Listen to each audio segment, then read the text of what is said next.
Hey everybody, it's Jason from the Texas Gun Vault, and today I'm coming to you with another range report, and a range report on a really interesting firearm. This is kind of a non-Glock Glock, if that makes any sense. This is a gun that is on loan to the channel by one of my local subscribers who I've reviewed many of his other guns in his collection, Paulo. Last time I saw him, he said, "Hey, I want you to shoot this and see what you think." It's one of his personal custom builds made from all non-Glock parts, but essentially it is a Glock 19. So it uses a Lone Wolf Arms TWC frame, a MDX Arms slide. He's running a Swamp Fox red dot optics, some Ameriglow sights. I'm not sure who makes the barrel, but for the most part, everything in the frame is Lone Wolf Arms. The only thing I think that's Glock on this maybe is the magazine that we're running in it. So I said, sure, be happy to try it out. The one amazing thing about the Glock and the Glock company is that their design is so well engineered that many other companies in aftermarket have been able to create products that will fit a Glock, and in some ways, I guess you can say upgrade it, and in other ways you can customize it if you don't particularly like the way a Glock feels or the way a Glock shoots. You can still have a Glock that's not a Glock. One of the things I'll never understand about the gun community is why certain guns get so much hate. I almost kind of think that sometimes it's a fad. And Glock has its detractors. It has the people that absolutely hate it for whatever reason. I think a lot of it is just more what they hear, what they read, and how they're influenced by other people. It doesn't really come from hands-on experience. It's just cool to not like Glock. But you have to admit, Glock is the big company on the block. Their design has been copied and their designs have been used in many other firearms. They are really the OG of polymer striker fired pistols. Now I know what you're gonna say, they aren't the first polymer handgun ever. I know that, it's the HK VP70, but they're the ones that really made it popular, and that's why so many other companies today make polymer framed pistols. So in that line of thinking, you can buy an entire Glock that's not made from any Glock parts. And that's kind of what you have here. There's pros and cons to it. You have companies that make very affordable options, such as Lone Wolf Arms that we have here, all the way up to extremely expensive $2,500, $3,000, what we refer to as Gucci Glocks. But for the most part, all the parts are compatible. It just kind of goes with your aesthetic preferences and the quality of the parts that go into the gun. But for the most part, because the Glock is designed so well, they all run and they all work pretty darn good. So, as I mentioned, this is going to be built off of a Lone Wolf Arms TWC frame. So everything in the frame is Lone Wolf Arms with the MDX slide and the Swamp Fox optic. So let's talk about the way that it's currently set up and how it shoots. I gotta say, it ran reliably. I have no problems with it whatsoever. It's a nice little build, and you can build one of these relatively affordably. I believe the frame complete is like $150. I think the slide complete is like $150 to $175. I know that these optics are probably worth more than the frame and the slide. I think it's like $225. Not really sure who made the barrel. I'm not sure if it came with the slide or not. Paulo has put some nice Ameriglow sights on this. And it just runs, it works, it functions like a Glock. And if you have any other problems with it, you can replace it with stock Glock parts. So from a range report standpoint, this thing ran great. I believe we put about 200, 250 rounds through it of various ammo types. I think I had some Winchester white box. I had some old Remington UMC. And I think I put just a few hollow points through it. Everything ran fine. It was relatively accurate. The red dot worked like it was supposed to. It held 0. For a little affordable gun with a red dot, and it's a custom build, it's not bad. But I do have a few issues with it. The issues I have, I don't think come from the fact that this is a more affordable option. It's the fact that I don't like the way that it's designed. The first thing I'm going to talk about is the frame. Now, Lone Wolf Arms says that the whole advantage to the TWC frame is that it is a little bit smaller feeling than your standard Glock 19. So I'm going to kind of show you here. They do have a back strap that is interchangeable, so you can put on one that has more of a traditional kind of a Glock hump, we might call it. I found that both these back straps on this still made the gun feel exceptionally small. Now normally I actually like running small back straps and side plates with guns that have interchangeable parts.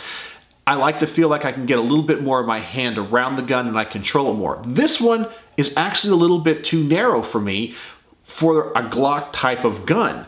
In fact, I think it's a little bit of an optical illusion, but it looks like, from my standpoint, that the bottom of the grip is actually narrower than the top of the grip. And so that's really odd to me. I'm kind of used to the gun kind of flaring out a little bit as the grip gets longer. And it also has this ledge on it, which I find to be very uncomfortable. Now, I got pretty beefy hands, kind of fat fingers. And so the Glock 19 is just about as small as I can go and get all of my fingers on the gun comfortably. So I brought out my personal Glock 19 Gen 5 right here. You guys have seen this one before, kind of really customized. And so when I hold this, I'm not going to show you here on camera, I can get all of my fingers on it without a problem. Now, one of the complaints I've always had with the Glock design, especially some of the older ones, where they have that little half moon cut in the front of the grip, it really wears on my pinky. It's very uncomfortable. And so I prefer the frames where that is completely filled in, like I do here on this Gen 5 19. Now, the Lone Wolf Arms does not have that cutout in the front. However, this ledge, which I guess is designed as kind of a hand stop or where your fingers, my pinky finger rubs right on that. I can't condense my fingers any smaller where it's not going to rub on that frame. And so it's a little bit uncomfortable for me just holding it. But if I hold it more natural, when I insert the magazine, if you notice my fingers kind of wrap around this grip. When I insert the mag, I often get pinched here and here on my finger. So when I was doing quicker magazine changes, it always pinches and sometimes will prevent me from having a good seating of the magazine. So can I show that again right there? Hopefully that's in focus on the camera there. But yeah, my fingers always got pinched. So that's something about the frame that I don't like. The whole reason for me of getting a Glock 19 sized frame is I can get my entire hand on it. Otherwise, I would just go to a Glock 26 or a subcompact size. So it's honestly a little bit too small. And for me, I would always kind of go back to a stock Glock 19 frame. It's just way more comfortable for me. I also felt that the more narrow frame had a detriment when it came to recoil impulse. I definitely felt that this gun was a little bit more snappy, and it has to do more with the frame design than I think the weight. When I compare both of these guns weight-wise, they're about the same. I don't really feel like you're losing that much weight having a smaller frame, but the slides are still all stainless steel. The barrel with the optic, it's still a pretty hefty gun. The sight picture is the same, the bore axis is the same. It just felt a little bit snappier to me because of this grip, and I didn't like it as much. But as I mentioned before, this might be an option for somebody that just doesn't like Glocks and wants to be the person that doesn't own a Glock but owns a Glock. I know that seems weird. They like the Glock design, but they just want to be that cool guy at the range that says, oh, I hate Glocks. I don't like the grip angle or whatever it is you don't like. I don't understand it because I think Glocks are kind of, for me, is my baseline. I don't think they're the greatest gun ever. I don't think they're the most attractive gun ever. They're just my baseline. They're the thing that I compare every other gun to in range reports because I think everyone else has shot a Glock or has a little bit of experience handling a Glock or holding a Glock. So when I compare it with size, recoil impulse, design, you're able to have a baseline. It's just that form of communication that we can have and all know that we're on the same page. But for this, it feels like a Glock the way it functions, just the recoil impulse is heavier, it's snappier, it kind of feels more like a 40. Now, I've been a little bit down on this gun there is something about this gun I absolutely love and I think is better than a stock Glock. And that's going to be the trigger on this gun. So I know that sometimes these trigger examples on YouTube don't come across really the way that they should, because the feel of trigger is the way you should judge a trigger, not by the way it looks online. But let me tell you, this trigger is absolutely fantastic. And as far as I know, this is a Lone Wolf Arms trigger that just came with this frame. Normally when you shoot a Glock, you know how it feels. It has kind of a, I don't know, say kind of a scratchy take-up. You get to that wall, 5.5 pounds, it breaks. It's a really kind of a hard snap. In fact, here, let me show you on my personal Glock 19. I'm just running a stock trigger in this thing. So here's the Glock 19 trigger. So there you got that kind of creepy take-up right there. You hit the wall, and it's a pretty loud snap when that striker is released, but it's very predictable. The reset is very audible. And you get that little bit of take up and you're back at the wall and it snaps again.